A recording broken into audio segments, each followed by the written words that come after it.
Go. Good to see you. You look terrific.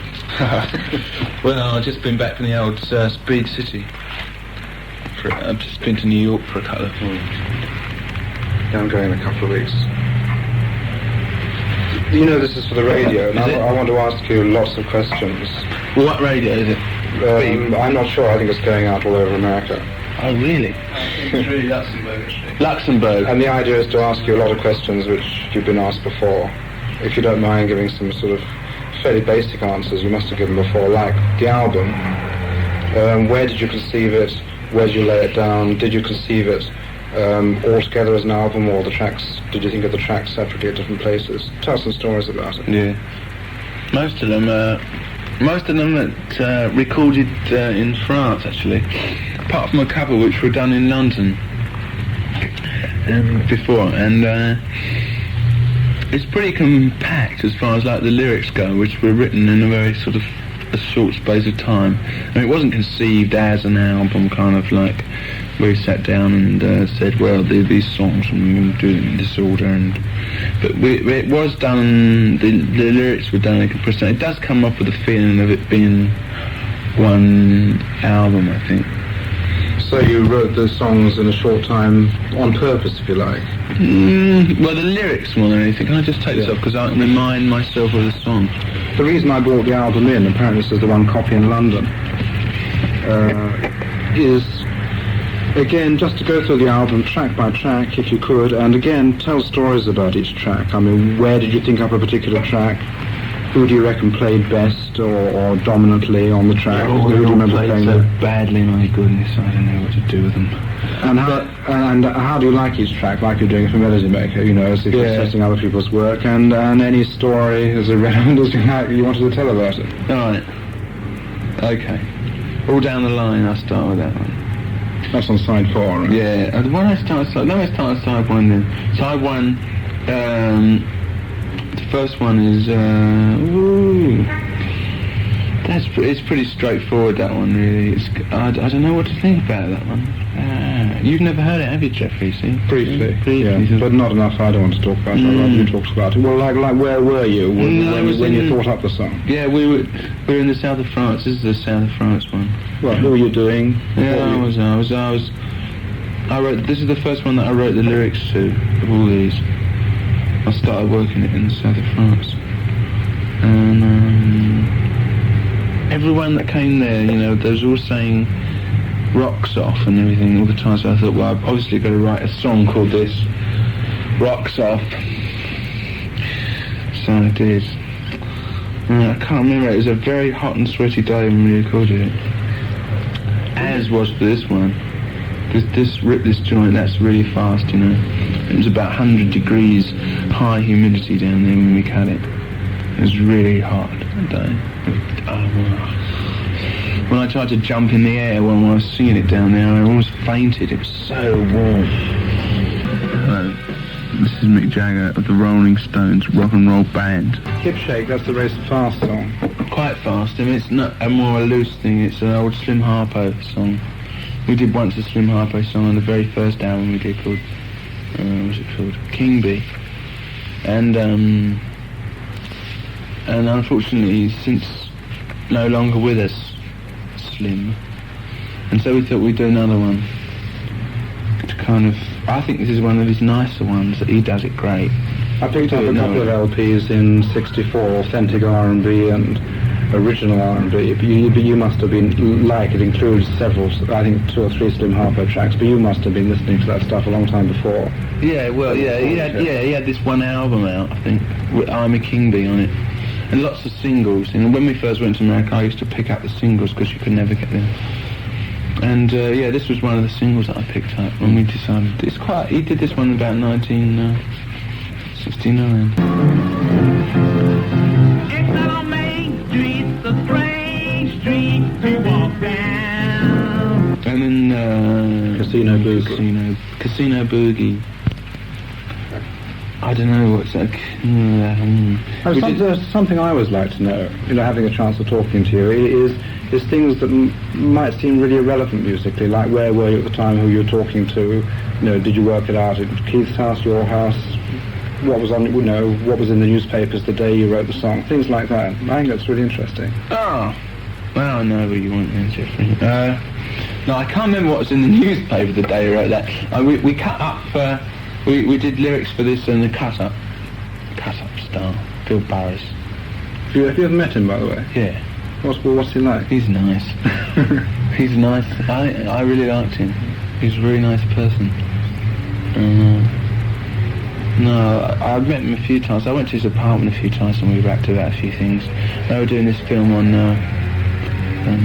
Naked Lunch. But we never got around to doing it. I never got around to doing it. Well, this one we wrote in this style where you write all the words out and then cut them up and make free associations. Which we did. Dietrich movies, close up, some things, kissing, cutting cans. Get some funny lines. Kissing, cut in cans. And then... You must judge what's a good line according to how well you can sing it. Yeah, in a way, but you... Can you hear yourself sing a line and write it down? Yeah, more or less. Though you often write them out and you're not thinking of that so much. When you come to sing it, you have to change it a bit. Change the phrasing, because it doesn't fit, or you think of some other kind of phrase. That's a pretty straight sort of shuffle. This one, Casino Blues, Tumbling Dice, Humbly Fumbly. That's a gambling song. It's all about. It's got all these allusions to gambling, like Fever in the Funk House, which means I want to throw a five. You say, I want to throw fives. Okay, Fever in the Funk House, and all those kind of gambling terms. Rank outsiders, and I can't remember. There's a lot of gambling. Sometimes you're talking about, about gambling terminology. Sometimes I get the impression, listening to a song like Jumping Jack Flash, I associate that with the Penny Dreadful songs. The Penny Dreadfuls, the 19th century things. Yeah, that's a Penny Dreadful Jumping Jack Flash.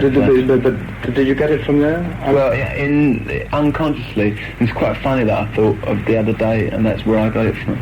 Off a Penny Dreadful, but I didn't realise it at the time, I just was looking for an alliterative phrase. But sometimes I get the impression that you must live in a place which has got sort of heaps of bits and pieces. I'm afraid not. You collect or people give to you. No, I live in very. I never have a lot of personal effects because I travel all the time, and when you travel, you tend to throw everything away because you can't carry it all with you.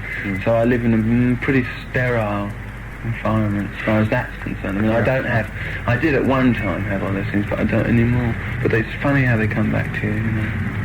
So a song like Tumbling Dice, gambling terminology just comes to you out of your head. Do something into that. Yeah, it was just.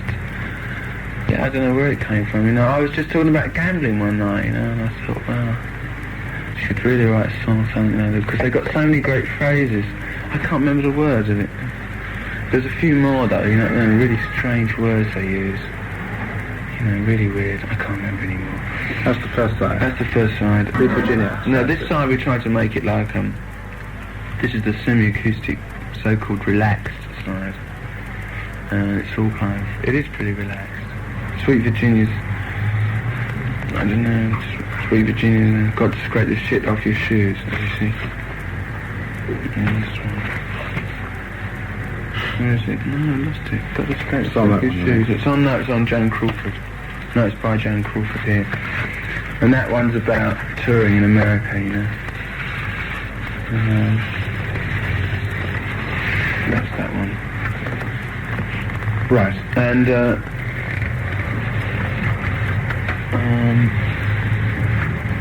it's about a lot of things, really. It's a bit complicated. I can't really explain what it's about. I wrote this one a long time ago.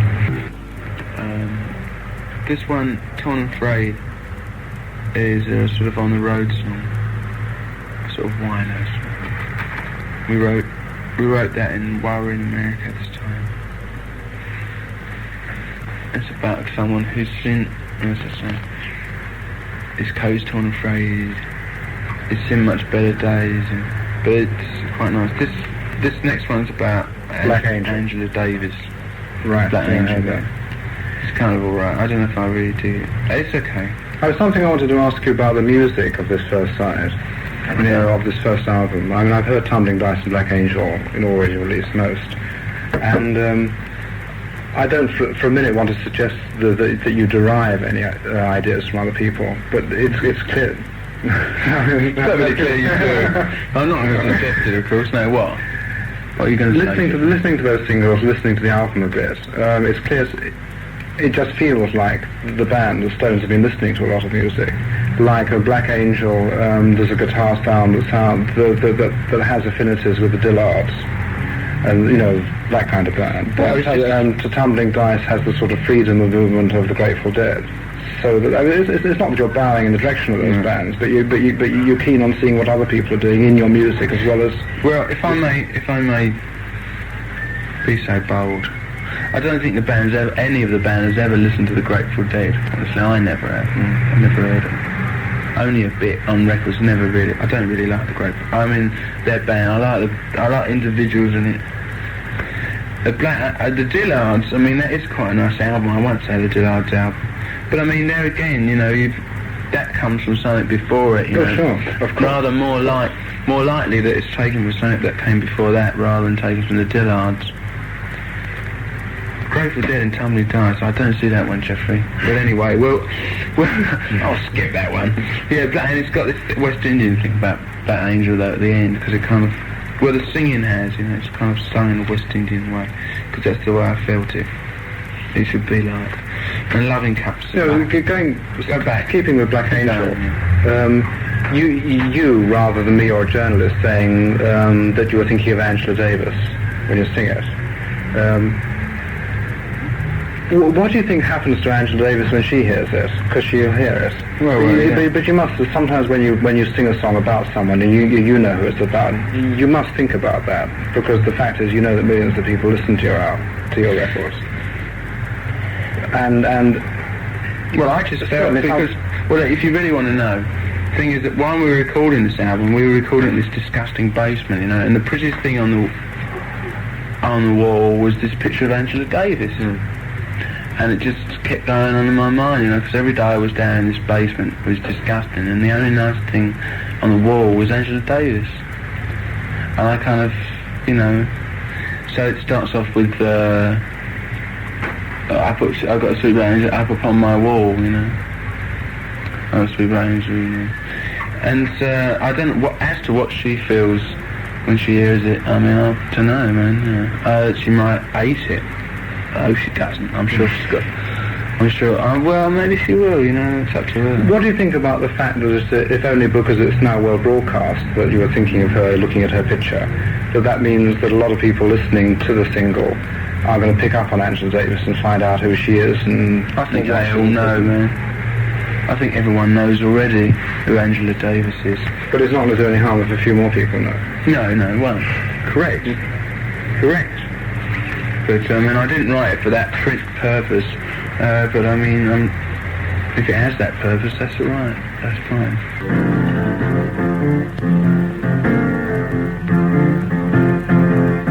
It's on Main Street, the strange street to walk down. It's on Main Street, the low down dirty frown. Thanks. Loving Cup. Loving Cup is kind of love song, country kind of thing. It starts off like that, but it builds up. And I wrote it in my garden. In France? Yes. And on the piano. And it goes into this thing at the end, which is this West Indian thing again, with the steel drums at the end. I quite like it. It's quite pretty actually. And we cut it one day. We were cutting it. We couldn't get the right sound, so we eventually stuck Keith in the kitchen.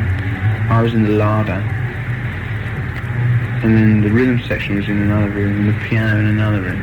So we were all in different rooms, but we got the sound we wanted anyway, which was a very clean sound and separate. So that's how we wanted it. Because when you record in a house, different to a studio, because you have to make shifts all the time. You haven't got a sort of quite sophisticated things, so you have to do these tricks. That Angel was recorded in the house too, in the kitchen. Does that remind you of the old days, doing things like that? Like, you're better off now than you were, but still improvising. Yeah, it's still improvised, you know. And all the echo on Black Angel is all natural. There's no echo on the track. It's all just the echo of the room, the kitchen you're using. What feelings have you got now about using 16-track equipment or that kind of thing as against being at home, making your songs at home? I mean, you're not the only band. No, right. You're not the only one to be interested in recording at home again. Oh, obviously it's convenient. I like recording in the studio in a way because I think that you get a really good sound, you know. I like to use both, you know. As for 16-track, you know, that's a bit of a strange thing because it makes you record in a different way, you know. Because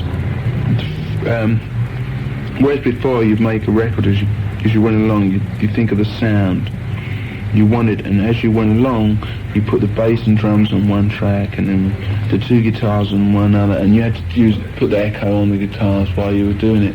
Whereas now everyone has their own track, and the drums have 3 tracks or more, 4 even, of their own.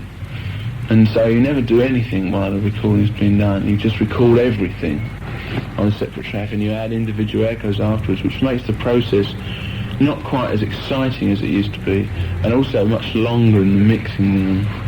So I'm gone a bit off recording 16-track. I'd rather go back. Well, 8 is a nice happy medium because you've got to do a lot of the work as you go along on 8.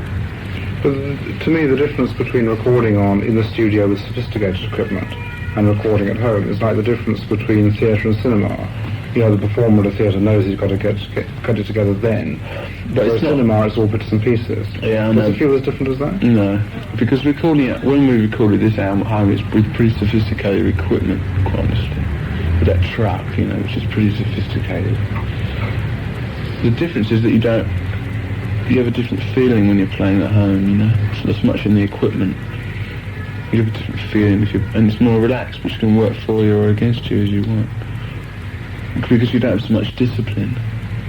So maybe you take longer to make the record, or you might wait until you're in the right mood, whereas if you go to the studio at 2, you know you've got to be there at 2, you know. Or maybe 3, you stretch it, I suppose. The American tour, obviously what's interesting to everyone who's heard about it, are the small dates you're doing in the South. I mean, in other respects, it's a big American tour like you've done before. Now, I was hearing 3 years ago that you were listening to people who you knew were friends, who were interested in you, in ideas like going down the Mississippi on a paddle steamer, picking up blues singers on the way, you know, that kind of idea. Now, I mean, to you, in your head, how much is that part of the tour the most interesting? Oh, well, we've got quite a good sort of selection of talent dates, and we'll start. I haven't got the list in front of me, so I'm not that familiar with it. I think it goes from Albuquerque to Mobile, then we stop in New Orleans for a couple of days, and we don't play in New Orleans because they won't let us play there. Can you hear that music, Trevor? Yeah. Maybe we should close the door. And well, there's a few in Tuscaloosa, Nashville, and Knoxville. And during that period, we have this gospel singer called Dorothy Norwood, and she's really amazing. She tells all these stories, you know. She preaches all these stories called the Denied Mother and the Singing Slave. And how did you meet her? When did you meet her? I'd never met her. I've only heard her records, and so we wrote to her and asked her if she'd like to do this bit of the tour, you know. So what did she say? She said, "God bless you, my children." Of course I'll do it. You know. So she did actually, and so she's doing it, and that should be quite fun. And we're doing some of it by road. But in that part of the tour, are you going to be going to places you've been and liked before? Are you meeting friends there? Well, we will do, just smaller dates. It's just small dates. We'll be meeting people, you know, friends down there. And I've never been to New Orleans, actually. I've been to other places in the South. So I'm looking forward to going there. And we've got Stevie Wonder on the tour, who I like very much. So, and we're going to cut an album of the tour. And it should be a nice album with Stevie Wonder and Stones, and maybe Dorothy Norwood too. When you're going to play in England next? Are you going to play at Lincoln? Well, I don't know if we can. We're going to try and play in Lincoln. It will depend how far we get with the rehearsals, because we're not. We're trying to rehearse a new show, you know, so that it's got to be really together. And we were going to start in Vancouver, which is a pretty small gig, really. Forgive me, Vancouverians. But I mean, it's a pretty small gig, and I don't fancy really starting a big gig like Lincoln with a new show. Bit of a dodgy thing. But for people listening, you will have it in mind at some time, even if Lincoln... Yeah, well, if there's another summer thing, you know, after we've done the thing tour, it would be nice to come back and do one straight away when we're really into it. I think there is one or two more, so we could do. Can I talk about the second album? Yeah.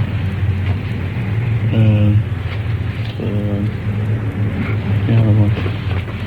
Well, one thing I wanted to ask about the albums is how did you get together with Robert Frank? The photographs on this album are taken by Robert Frank, who's got really distinguished history, as you know, as a photographer. Yeah. And he photographed Pull My Daisy, and it was one of the very first lead films. Yeah. And he has this book on the Americans, and there are several photographs from here which were taken from the Americans, maybe around about the time your records were first coming out. Right, exactly. It's a long time. No, before our records were ever thought of.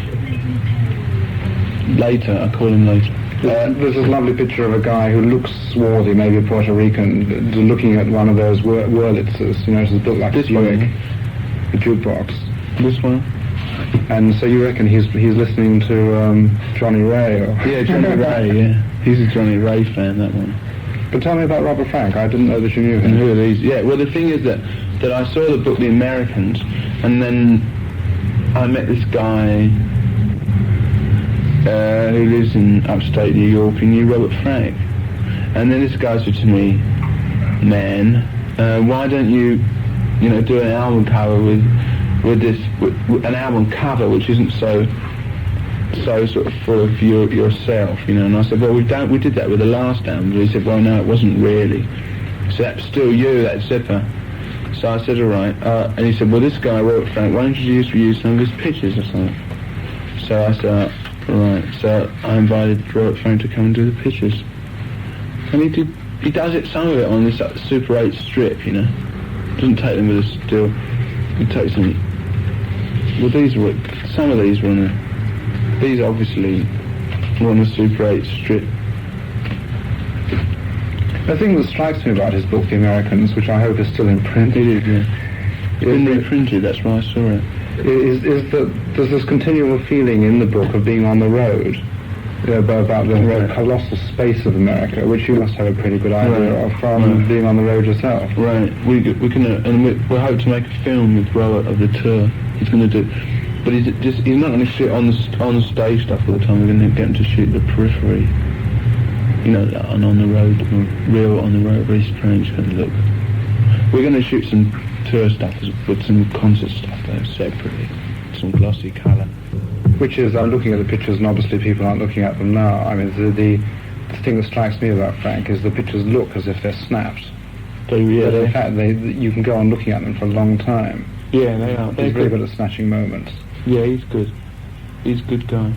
You got on well with him, obviously. Yeah, I did. We got on instantly, so that was easy. What was his immediate reaction to you contacting him? He was very pleased, and it's the first time he'd been out of wherever he lives, which is, I think, Labrador. Nova Scotia. He hadn't been out of Nova Scotia for ages. So he was a bit freaked out when he got there. And, no, he liked it. He liked the idea of it. And he was very pleased with the result. Except this part on the back, which he didn't do at all. These are someone else's pictures, and he didn't like that. Well, I wouldn't have liked it either. Is there going to be any difference in your stage act this time than last time? Last time I saw you was the last time you were here in the Roundhouse. No. Well, that was pretty different to the American. It's always different. Not a bit. I don't know until I get there, you know. When you've got new numbers to do, then you can do everything different. Do you ever go and see ballet to get ideas? Yeah, I just went to see Romeo and Juliet with Rudy and Margot. They were very good. You know, it's a bit romantic, that ballet, for me. I mean, too sugary. Yeah, I couldn't have. I would have. And if I'd never been a rock and roll star, I would have liked to have been a ballet dancer. But you can't do anything like. You can't do that dancing, unless you've been doing it since you were 2, and then you've got to be really good at it and work hard. So have you met Miro? Are you friendly with him? I've been acquainted with him for a number of years. But have you ever got to the stage with him or any other, like dancer, performer in another area, of exchanging ideas, saying, I saw you do that, that's really interesting? I've talked to him about it. Which is, well, say something about it. I don't, it's a kind of weird kind of thing, I don't know, I never talked about it before, on Radio Luxembourg. I don't know if anyone's really interested. I am. I mean, the radio must have already cut it out. I went to see Romeo and Juliet, and we went out, and afterwards, and we went out a couple of nights and talked about dancing, and he's very hung up because he says, that he feels that ballet dancer's life is so short, this is the ephemeral butterfly and all this stuff, And I said, well, it's the same for rock and roll singers, and all. He said, well, yeah, but you don't, it's so physical, you know what I mean? You can really feel when you're up, and as far as ideas are concerned, you know what I mean? It's a bit difficult. I'd kind of ask him things, how he does. I ask him exercises, you know what I mean? Because you need to do exercises, but he doesn't. He keeps himself under. For exercise, you mean like physical exercise? Physical exercise, yoga and all that. How much of it he does and all that. And the other thing is, diet and everything. And you have to. I mean, when you're dancing ballet, you have to keep yourself so strict diet-wise and drink. He loves to drink, so he can't drink to excess. Whereas as rock and roll performers tend to take everything to excess. So you don't plan to be that good at performing? No. But it's important. I mean, Pete Townsend always does all these training runs before he does a tour, and I think it's very important. Because otherwise, But you do them too, right? I do them, yeah. Be a nice picture, both of you. I do my training runs, and I try not to drink too much, on the tour, and not to take drugs and everything. But I mean, most rock and roll performers, I'm afraid, they come in. I went to see Stephen Stills, and he was only halfway through his tour, and he was green. Yeah, tour strain. The green tour strain lines, and the green look was so fashionable in New York at this time of the year. But they look terrible, man. I thought, my God, if this is what it does to you, you know what I mean? And I've seen pictures of me at the end of tours. I mean, beginning of tour, all fresh and happy. End of tour, green. Can you explain what I mean by that? I know. Coast it in a bad audience. Sort of like, I think 3 last times I saw it was, the longest ago was in Hyde Park, and then 18 months later in Paris, on the big European tour, and then last time was in Vienna a few days afterwards. Now, the thing that struck me is that if you say that London was living in 1969, like Vienna was living in 1961, you know what I mean? Yeah. And so they're a much more sort of physically excited audience. Yeah. Much more uptight about the fact that you're a star and they've never seen you there before, and it's a big event for the city, and if the mayor didn't shake your right hand, he should have done, all that kind of thing. Yeah. And to me, the act that stands out was the Vienna one, whereas in France, where there's all this sort of using the Rolling Stones for political purposes thing, and people being super sophisticated, you really seemed ill at ease. Well, if you saw the first show, I was very at ease. That was last time. Yeah, but it got better. I got used to all these idiots after a while. And actually, the second show in Paris was very good. The first show I was very at ease because, it was different to all the other shows, and suddenly these frogs leaping about everywhere. Nice though they are. Very nice, but they do have a different way they have a different way of enjoying themselves, and I wasn't ready for it, man, I must admit, I wasn't ready for it, and I wasn't ready for the people jumping all over the stage, and it's very difficult to play, and I'm being all serious and trying to play and sing as good as we can, and it's impossible to do it, in that atmosphere. But part of it was what was on my mind. I don't know how England compares with America in this, but 1969 we were in Hyde Park, right? And the barriers in front of the stage were you know, with all these stories you hear about uptight Rolling Stones tours, and the barriers are about 3'6" high. I mean, anybody who wanted to... But that was a very nice... That was a very nice... But even then, 3 years ago, you didn't get the screaming and assaulting the stage thing. I mean, do you prefer it when it's like that, or do you actually prefer it when people react to you in the old-fashioned way? Oh, I don't know. I'm nicely into, you know, playing a kind of scene as good as possible. You know what I mean? You mean you're more into being a musician and less into being a star? Well, no. You know, when you've got a sort of Hyde Park, you know, kind of thing. I mean, God, I mean, who wants 300,000 people all going potty, man? Really? That's the last thing you want. I mean, you just want a nice Sunday, whatever it's Saturday afternoon, in the park. You know, everyone very cool and nice. I mean, but when you get in enclosed spaces, you know, then the atmosphere starts to hot up a bit. I mean, in Germany or New York, you know, or somewhere like, you get really, I mean, you get a good variety, man, on the tour, you know, through Europe. As I say, you get a good variety of audiences. You get the sort of cool Scandinavians, the potty frogs, the lunatic, you know, Italians. You get 9-year-olds in Italy. I mean, that's a different audience now. We played a matinee of 9-year-olds. I mean, it's amazing. 9 to 12, you know. But what is the difference? I mean, like, I've never seen an audience of 9 to 12-year-olds listening to the Rolling Stones. How do they react? 6 to 9-year-olds, and they all threw cream cakes. That was in Staffordshire. But 9 to 12, they scream. Who do they throw the cream cakes at? Each other? Me. Well, never got me then. They got Charlie a good one. But no, and you get a nice variety. As you go around America, you know, you get different. You know, in Los Angeles, you get all the people turning up. You know, being very flash. You know, dressing up and that, and showing off to their friends. You know, and who's got this seat and who's with this chick and all that. And it's the most stoned. You know what I mean? Totally stoned. And as in New York, it's more sort of dirty and funky, and they all don't care about all that so much. And in the South, you know, they're very polite and... Well, how do you think New Orleans will be? Or how would you predict down there? Oh, they'll be very quiet. Very nice, actually. Very nice and quiet, you know, and they'll be very collegey and politely applaud.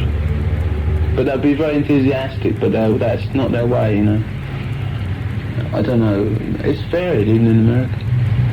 Can we talk about the second album? Sorry, I distracted you. Said you Right.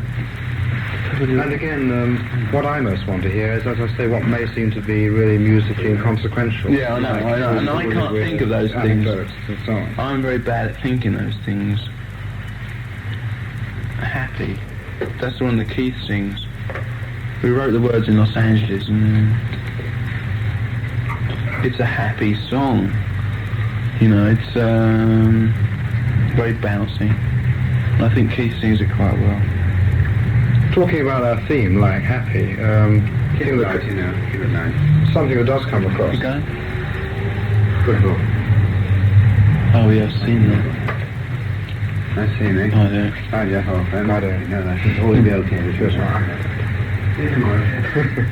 Something that strikes me about the album is that, for 3 albums now, you've been having women's voices, like as response to you, gospel style, and to get this sort of feeling of excitement and happiness into a record. This album, Loads of I'm them. sure more than twice, you've got members of the band singing along as well. We've always had it's only Keith. Keith's always been singing along, really. And we keep the women in, you know, sort of to dispute the accusations of male chauvinism. But this album does sound less tense Yeah, it's pretty. It is than quite, all the others I've heard. Than all the others. It's quite relaxed, I think. I don't know. It's very difficult for me to tell what anyone else thinks of it, because I've heard it so many times and I'm so involved. I have no idea what it is anymore. Okay, so what about Turd on the Run? Turd on the Run, the well-known Turd. Whose picture were you looking at when you... No, that was a working title for the song, and we thought it was so good that we kept it. It's very like fast, you know, picking thing, very moves very fast, and we. I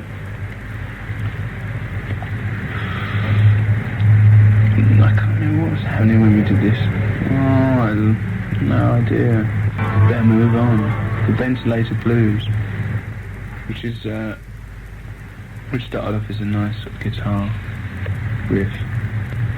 And we wrote the words, I can't remember what I was thinking of, just escapes, you know. It's about escaping. How you've got to escape, you know, if even through the ventilator. You've got to escape somewhere, a hole in the smallest room has got to have a hole. And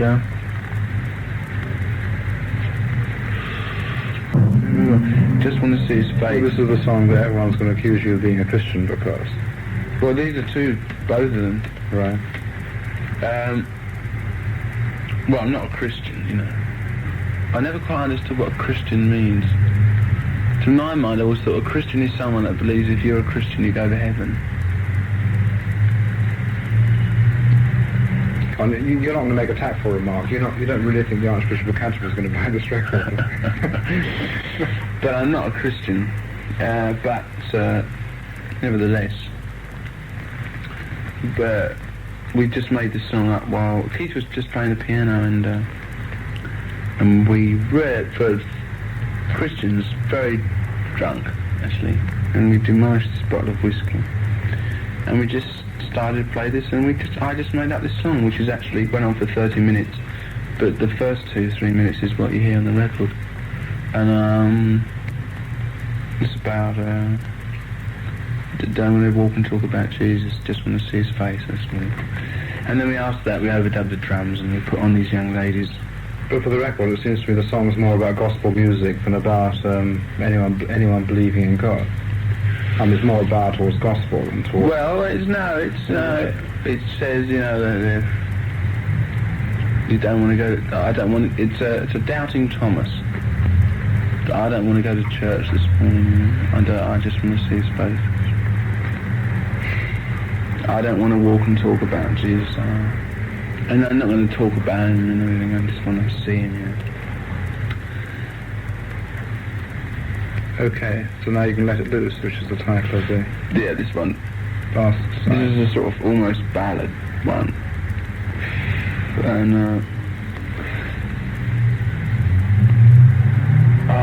this was... I can't remember any of it. It just started with this guitar riff to this organ speaker, which is a very pretty sound, you've probably heard before. And we couldn't think of the words for it for a long time because we had this, you know, we had this pretty thing that we'd done, and we couldn't think of the words, so they were hanging us up a bit. And then we finally hit upon them. But I can't remember the words even. I think it's very difficult. Talking about writing songs to pictures on your wall, I mean, the fact is that there must be quite a lot of songs you've written in your time that were written to particular people. Yeah, though I try and avoid that because I don't like to be so personal. But do you sometimes... but sometimes you know you've written a song to a person. Well, no, I start off with that idea and this personal thing, and then I change it, you know, to imaginary situation. Suppose you privately wrote a song to a person and you kept it a secret, but you were writing some sort of fairly substantial things about them, not necessarily all good. You wouldn't like them to hear it and feel... Well, not unless I was really mean. I mean, no, I've written a few put-downs, but I've never written a put-down like sooner or later one of us must know. I mean, unfortunately.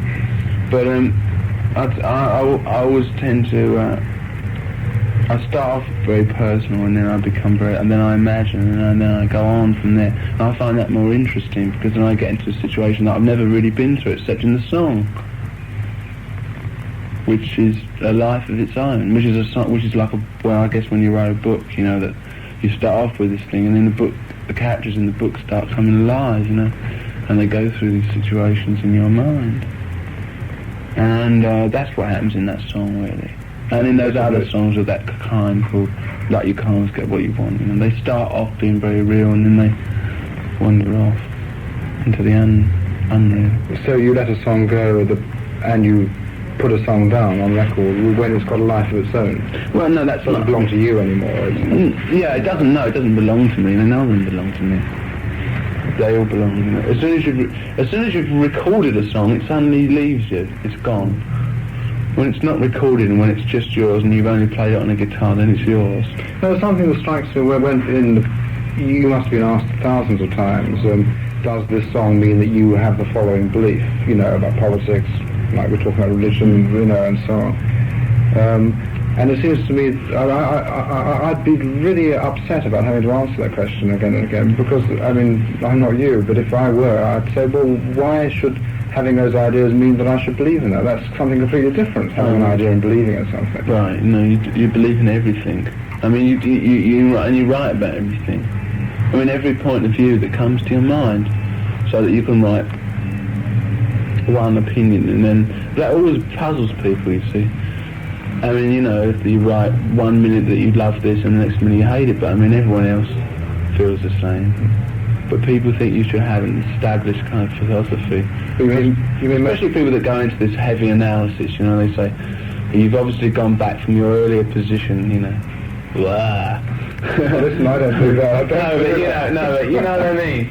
People do that, and that's what you're talking about in a way, you know what I mean? That you don't have to hold that belief just because you had that idea. Is that what you said? Sure, but people do that just because they take you more seriously than they take themselves. Like they know that they can contradict themselves to their friends at home. The difference between them and you is that everyone's listening to you, whereas only 10 people are listening to them, because you're on record. Well, maybe you should be more consistent, but I don't think you should.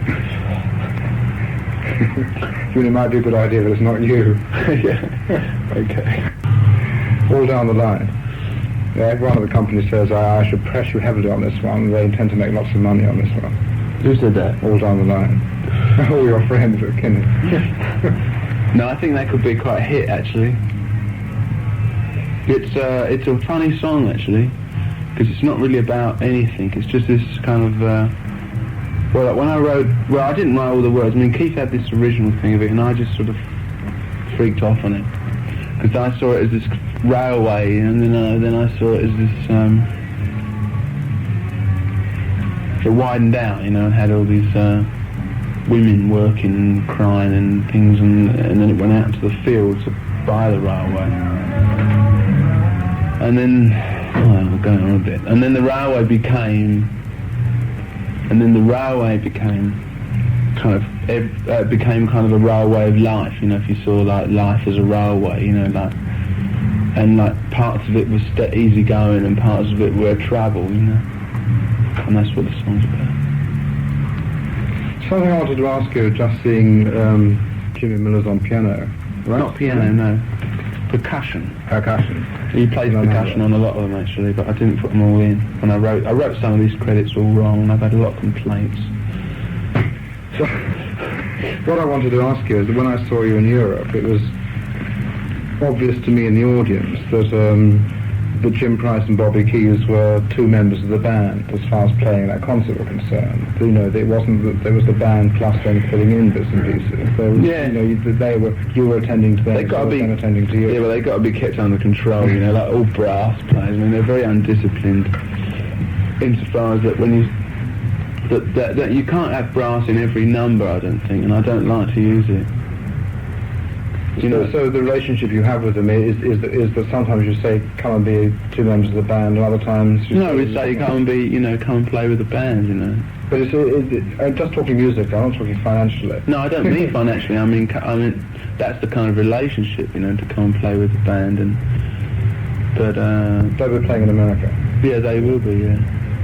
And they're nice to work with, and so is Nicky, piano player. Well, we worked with Nicky for a really long time.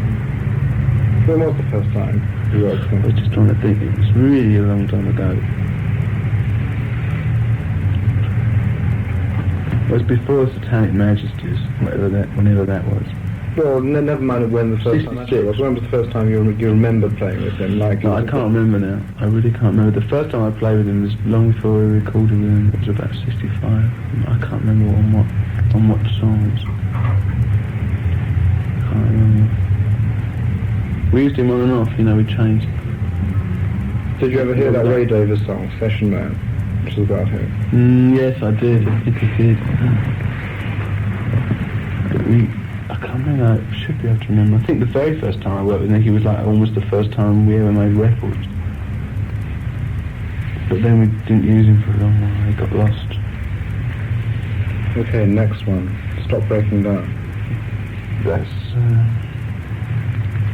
That's an old blues song, which was done by Robert Johnson, but I don't think he wrote it. I don't know who wrote it. We did it one night. We was waiting for Keith to turn up to the studio. We did it in one take. It's about this woman. She's always trying to knock this guy off. She got a pistol out and everything. It's quite nice. He's always getting in trouble. That's why I like these Robert Johnson songs, because there's terrible problems with women he has. Whereas they're not running away, they're putting guns on him, you know. Soul Survivor, the last track. Yeah. Oh, there's Shine a Light in between. Shine a Light, yeah. We did this one with Billy Preston. It's nice. Piano player. And singer, but unfortunately he didn't sing it. I couldn't get him to sing. Those are kind of... It's not a gospel... It's not a religious song at all. This one is, but this one isn't. And it's just a love song, really. About someone you couldn't understand properly.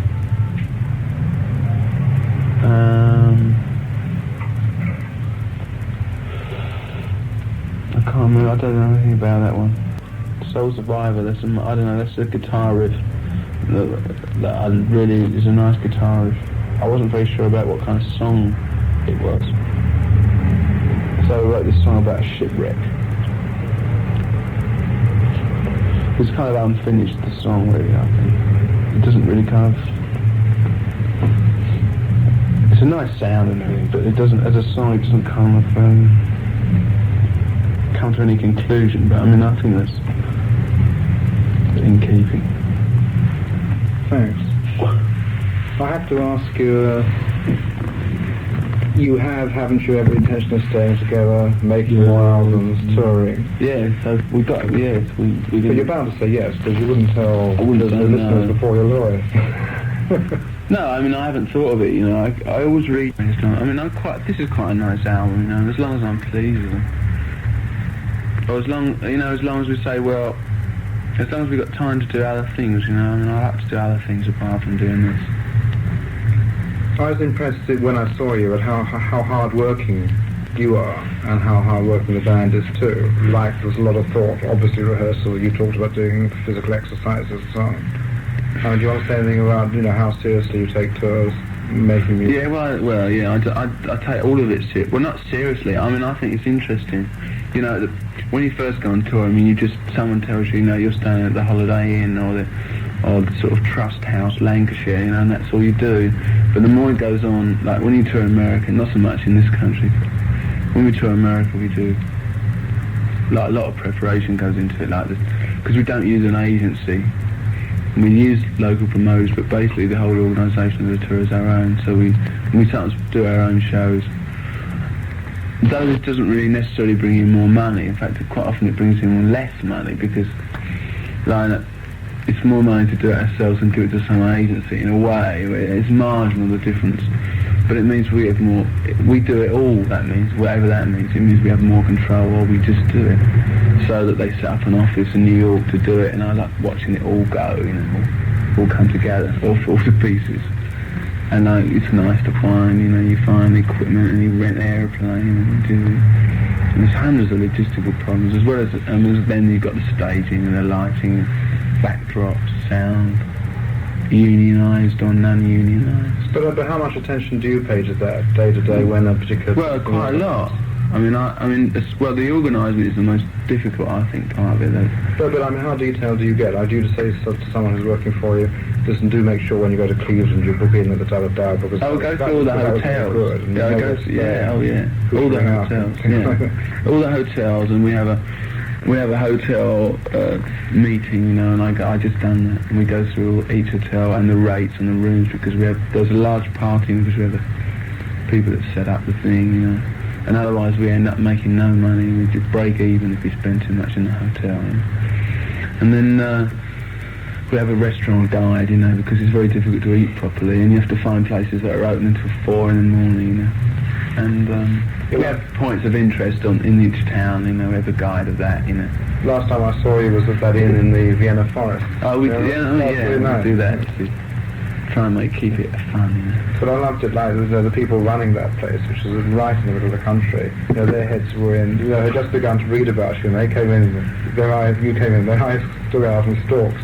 But then they calmed down completely, and you know, it was a really nice evening. Do you remember it? Yeah, it was beautiful. Yeah. And if you do that, you know, that kind of thing, it's nicer rather than just staying in the hotels, you know, all the time.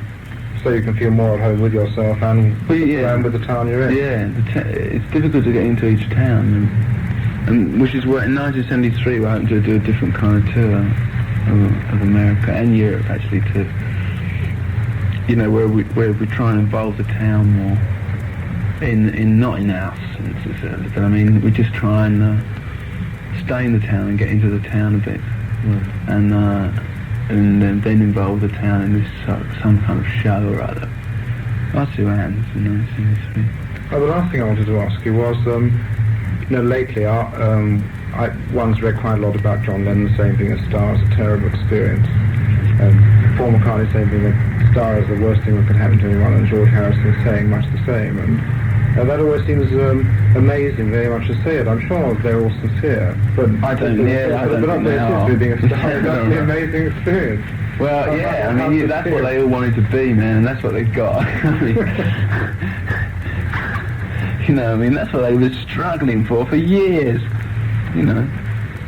I mean, everyone that's, I mean, I never really wanted to be a star, though. Until I sort of saw it in the distance, if you know what I mean. I think some people want to be stars from the age of 11. You know, I've seen them. You know, I've seen them. But I mean, I didn't really want to be one, so it came to me by surprise. Anyway.